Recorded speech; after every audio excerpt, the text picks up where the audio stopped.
an American YouTuber has been kidnapped. Addison Pierre Malouf, known as Your Fellow Arab, went to the country despite a U.S. travel warning currently in place. He was aiming to interview infamous gang leader Jimmy Barbecue Cherizier. Malouf is being held by a rival gang for a ransom of $600,000. At the same time, Barbecue Cherizier has said he's willing to hold peace talks, but only if there's no foreign interference in Haiti's current crisis. The capital, Port-au-Prince, has been plagued by months of gang violence, leading to a catastrophic humanitarian crisis. The ongoing unrest in the Haitian capital is hammering the country's economy. Dan Collins has that. Ever since heavily armed gangs launched a coordinated assault on Haiti's capital, Port-au-Prince, 1 month ago, criminals have had a stranglehold on the seaport, airport and roads. Haiti's second largest city, Cap-Haïtien, has a port, but it's struggling to get supplies from the capital. The worst thing is the supply of fuel, because we, as a construction and transporting company, our basic needs is fuel. And once you don't have fuel, it's really hard. Fuel prices keep rising, and the prices is extraordinarily high nowadays. Diesel is so scarce it sells for about 4 times what it costs in the US, bringing much of this colonial city to a halt. Mayor Patrick Almanor says the tourism hub has seen a huge drop in visitors. The crisis has a really big negative impact on Cap-Haïtien. Tourism, cultural activities and even planning were the first to suffer because the city had to cancel a lot of events that were already planned to take place this year. A lot of people from the Haitian diaspora were ready to come to Haiti, but they had to cancel because there were no flights. Without the year-round festivals and events, the hotel sector is also suffering. The Retrouvailles Hotel has a capacity of 50 guests, but its rooms are empty, says manager Karine Bell. But she says the city still has security. We have a beautiful city, a very touristic place where people feel safe to go around. So I would love to invite everybody to come to Haiti as well when things calm down. Haiti is on the same island as the Dominican Republic, a country that has had different fortunes, though they share much of the same resources. The average annual income in the Dominican Republic is 10 times higher than Haiti, and its economy is one of the fastest growing in Latin America.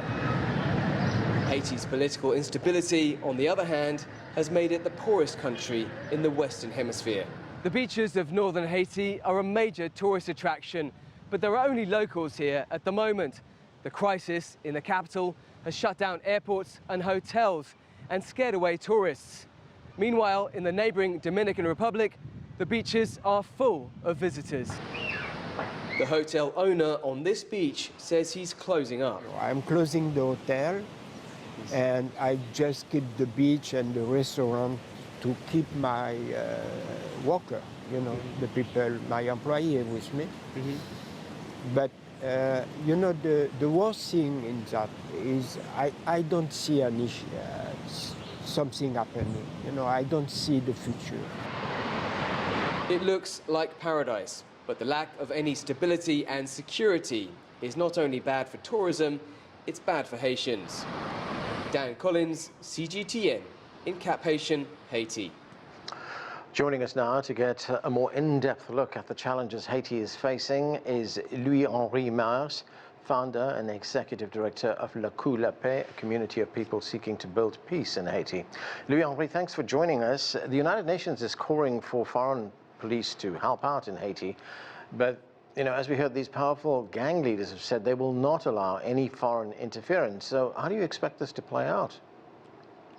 Well, there has to be an equilibrium set up in order to have discussions. If the gangs have the upper hand and are controlling the city, there is no way that a government will be able to come into a negotiation or discussion if there's no leverage. And right now, the national police does not have the ability of building up that leverage in the short run, at least. So this is a major issue, and maybe it's a question that has to to be put in the background until there is that equilibrium that is set up with a foreign force. Now, the United States State Department, it announced plans to send $10 million in equipment, in weapons, as well as in ammunition to security forces in Haiti under a lot of pressure. I mean, could this help or could it hurt the situation? It will certainly help, but the national police needs more than just ammunition and weapons.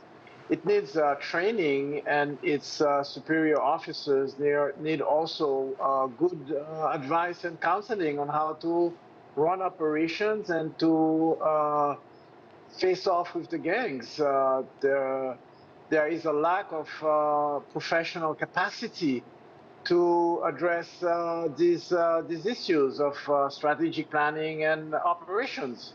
So there is the need for that also. Plus, there is a need to interdict the import of weapons and ammunition in the country. There needs to be a strengthening of Haitian customs in order to do that. Now, the World Food Programme says that Haiti is facing its worst level of food security on record. Can you give us a sense of what that means? You know, what kinds of challenges are there in terms of food security? Well, the major import hub for the whole country is Port-au-Prince. And the Port-au-Prince wharf is blocked by the gangs, and the customs has been looted. So there's very little distribution that is done towards the provinces, and the provinces are not resupplied with imported goods. So there's about 5 million people that are in very high insecurity in terms of food supply.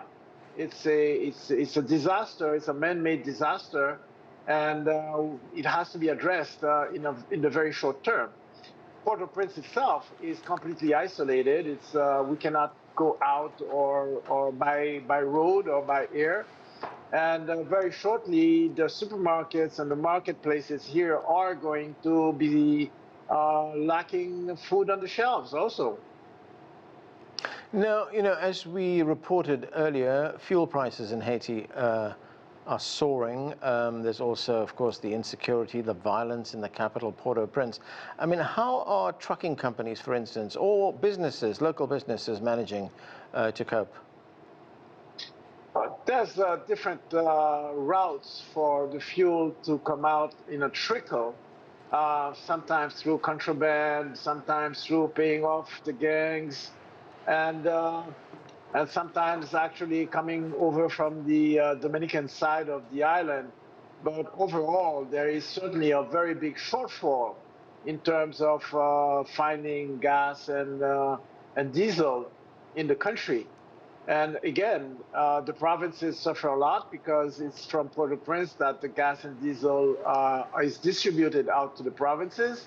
And if they can't find any, they have to find ways to import it on their own, and that's very difficult.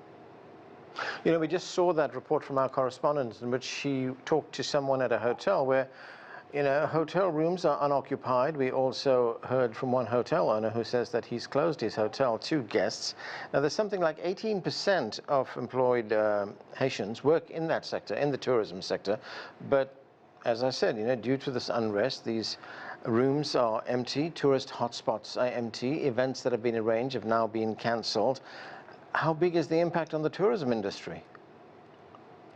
The tourism industry has fallen, basically, due to that situation, especially up north, where there was still, with the citadel and the beauty of the beaches up north and the Norwegian cruise line that used to come to Lape. Now all of that has basically stopped. The situation is made worse because once there's no tourism, there's a lot of other services that come or that live from that, whether it's transportation or supplies of restaurants, marketplaces that suffer from the lack of activity. So there's a domino effect in the whole economy through the fact that the tourism dies down. Louis-Henri Mars, thank you so much for joining us. Thank you for having me on your show.